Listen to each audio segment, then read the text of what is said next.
Hello everyone, welcome to my YouTube channel संविदा वर्ग 3 online classes.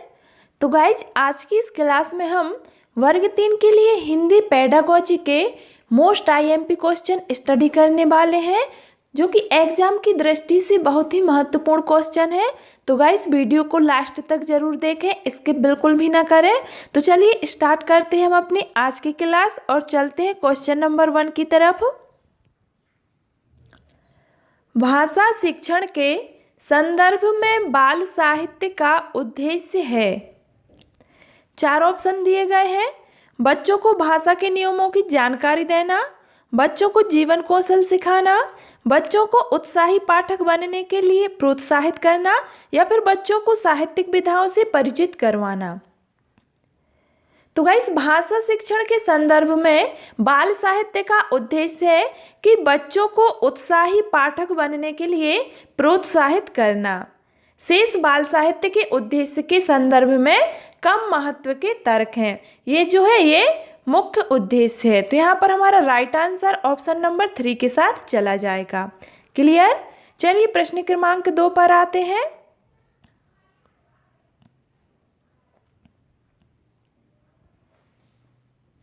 संदर्भ में व्याकरण का शैक्षिक निहितार्थ है।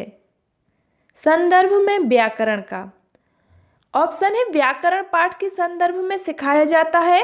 व्याकरण का संदर्भ पाठ्य पुस्तक में ही होता है। पाठ के संदर्भ में व्याकरण जानना जरूरी नहीं है, या फिर व्याकरण और संदर्भ दोनों अलग हैं।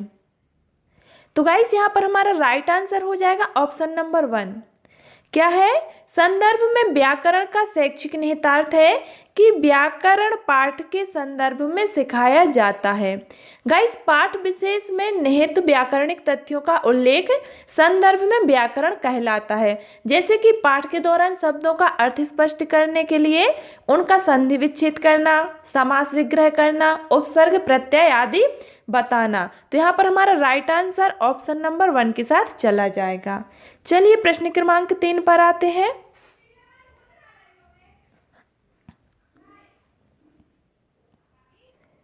बच्चों को कहानी सुनाने की उपयोगिता सिद्ध होती है। आपके ऑप्शन है कहानी में गुथे हुए नैतिक मूल्यों के आधार पर, कहानी कहने के तरीके द्वारा, कहानी से मिलने वाले ज्ञान विज्ञान की जानकारी द्वारा, या फिर कहानी से मिलने वाली सीख द्वारा।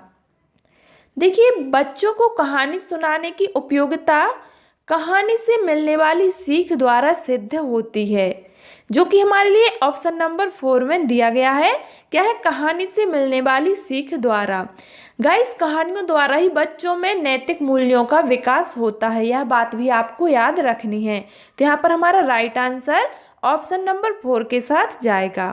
क्लियर? चलिए प्रश्न क्रमांक 4 पर आते हैं। और गाइस, वीडियो पसंद आए तो वीडियो को लाइक जरूर कर दें। अवलोकन को आकलन का भाग तभी कहा जा सकता है जब अवलोकन, ऑप्शन है लड़के लड़कियों का अलग अलग किया जा रहा हो, प्रतिदिन प्रत्येक बच्चे का किया जा रहा हो, अनिवार्यतः औपचारिक रूप से किया जा रहा हो, या फिर नियमित रूप से किया जा रहा हो। तो गाइस, अवलोकन को आकलन का भाग तभी कहा जा सकता है जब अवलोकन प्रतिदिन प्रत्येक बच्चे का किया जा रहा हो। क्या है? प्रतिदिन प्रत्येक बच्चे का किया जा रहा हो। जबकि लड़के लड़कियों का अलग अलग अवलोकन लैंगिक वैषम्य स्थापित करेगा। औपचारिक अवलोकन का कोई महत्व नहीं होता है, और नियमित अवलोकन में समय अंतराल की संभावना होने के कारण दोषपूर्ण है। तो यहाँ पर हमारा राइट आंसर ऑप्शन नंबर 2 के साथ चला जाएगा। चलिए प्रश्न क्रमांक 5 पर आते हैं। सुरभि किसी भी ऐसे शब्द विशेष को बोलने में कठिनाई अनुभव करती है जिसमें 2 से अधिक बार ता की आवृत्ति हुई हो। आप उससे क्या कहेंगे? हम उससे। देखिए, सुरभि है जो ऐसे शब्द को बोलने में कठिनाई अनुभव करती है जिसमें 2 से अधिक बार ता की आवृत्ति हुई हो, तो हम उससे क्या कहेंगे?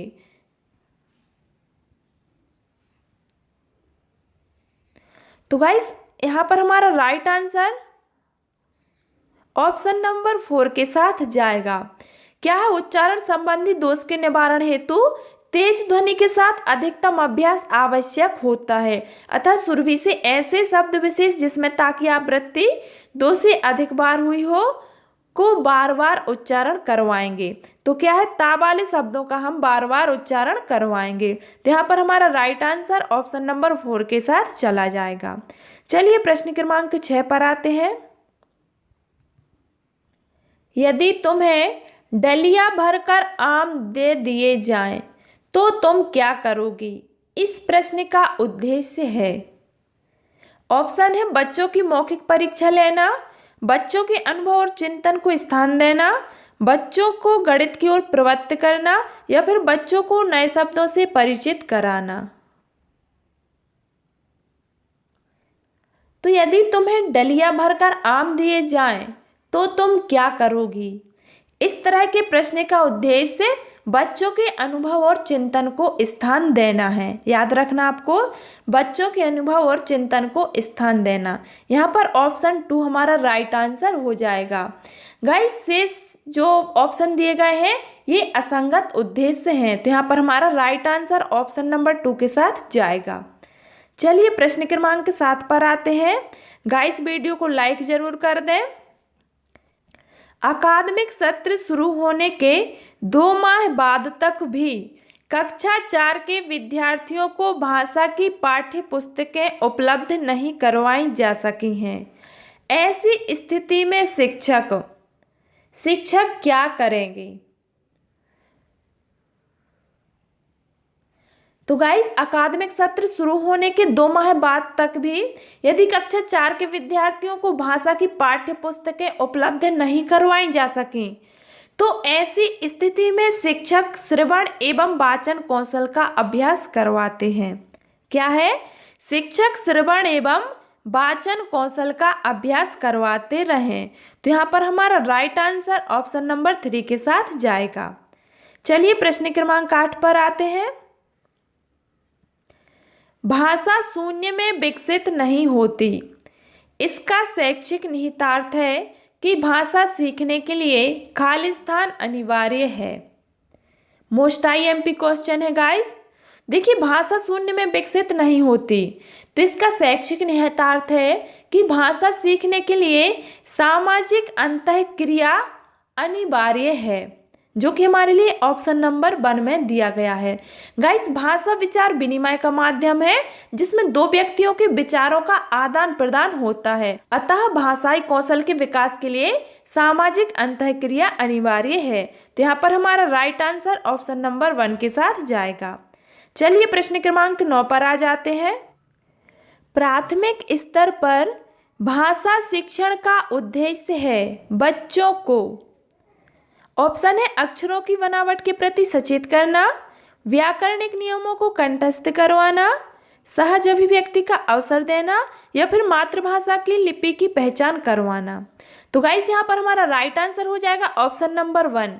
क्या है? प्राथमिक स्तर पर भाषा शिक्षण का उद्देश्य है बच्चों को अक्षरों की बनावट के प्रति सचेत करना।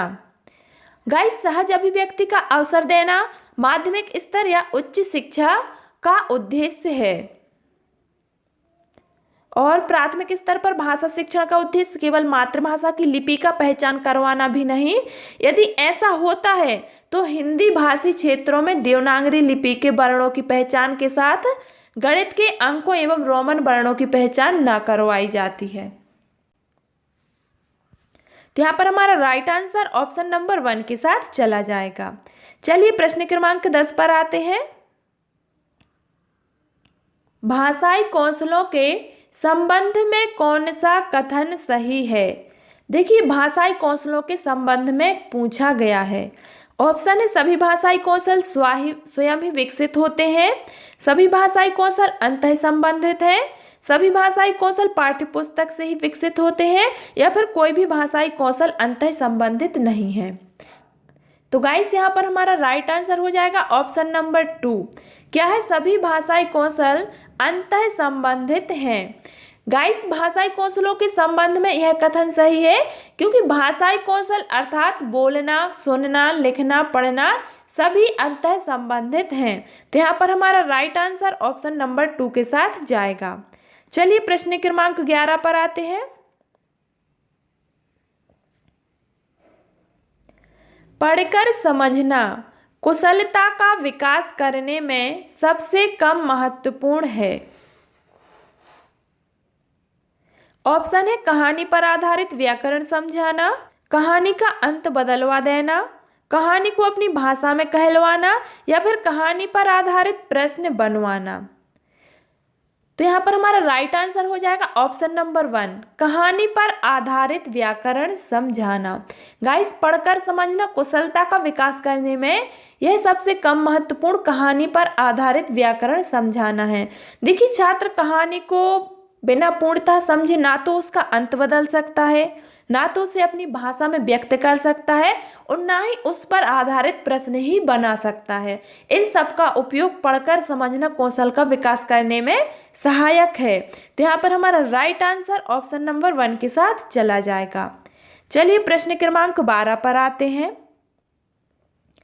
निम्नलिखित में से कौन सा कथन प्राथमिक स्तर पर भाषा सीखने के एक महत्वपूर्ण उद्देश्य की ओर संकेत करता है? कौन सा भाषा सीखने के महत्वपूर्ण उद्देश्य की ओर संकेत करता है? 4 ऑप्शन दिए गए हैं। हमारा राइट आंसर हो जाएगा ऑप्शन नंबर 4। क्या है? भाषा को अपने परिवेश एवं अनुभव को समझने का माध्यम मानना। क्लियर? यह कथन प्राथमिक स्तर पर भाषा सीखने के एक महत्वपूर्ण उद्देश्य की ओर संकेत करता है। तो यहाँ पर हमारा राइट आंसर ऑप्शन नंबर 4 के साथ चला जाएगा। चलिए प्रश्न क्रमांक 13 पर आते हैं। भाषा सीखने में शब्दकोश का बहुत महत्व है। निम्नलिखित में से शब्दकोश का सबसे कम महत्वपूर्ण उपयोग कौन सा होगा? ऑप्शन है किसी शब्द का अर्थ जानना, अक्षरों या वर्णों का क्रम जानना, किसी शब्द का समानार्थी शब्द जानना, या फिर किसी शब्द की सही वर्तनी जानना। तो गाइस, भाषा सीखने में शब्दकोश का बहुत महत्व है। अक्षरों वर्णों का क्रम जानने में शब्दकोश का सबसे कम महत्वपूर्ण उपयोग होता है, जो कि हमारे लिए ऑप्शन नंबर 2 में दिया गया है। देखिए, किसी शब्द का अर्थ, उसका समानार्थी एवं सही वर्तनी जानने में शब्दकोश का बहुत महत्व है, और शब्दकोश के माध्यम से अक्षरों वर्णों का क्रम जानना एक श्रम साध्य एवं समय साध्य कार्य है। तो यहाँ पर हमारा राइट आंसर ऑप्शन नंबर 2 के साथ जाएगा। क्लियर? चलिए प्रश्न क्रमांक 14 पर आ जाते हैं। जब बच्चे भाषा से भिन्न कोई विषय पढ़ते हैं तो वे ऑप्शन है साथ साथ परीक्षा की तैयारी भी करते हैं, साथ साथ भाषा भी सीखते हैं, केवल अवधारणा ही बना पाते हैं, या फिर केवल विषय ही पढ़ते हैं। तो गाइस, जब बच्चे भाषा से भिन्न कोई विषय पढ़ते हैं तो वे साथ साथ भाषा भी सीखते हैं। यह ऑप्शन हमारा बिल्कुल राइट है। शेष तीनों ऑप्शन असंगत हैं। तो यहाँ पर हमारा राइट आंसर ऑप्शन नंबर 2 के साथ चला जाएगा, साथ साथ भाषा भी सीखते हैं। तो गाइस, आज की क्लास में मैंने इतने ही क्वेश्चन इंक्लूड किए थे, जो कि आपके एग्जाम की दृष्टि से बहुत ही महत्वपूर्ण क्वेश्चन थे। तो गाइस, यदि आपको आज की क्लास पसंद आई हो तो इस वीडियो को लाइक कर दें, और इसी तरह के नए नए वीडियो पाने के लिए चैनल को सब्सक्राइब जरूर कर लें। Thanks for watching this video. मिलते हैं नेक्स्ट क्लास में।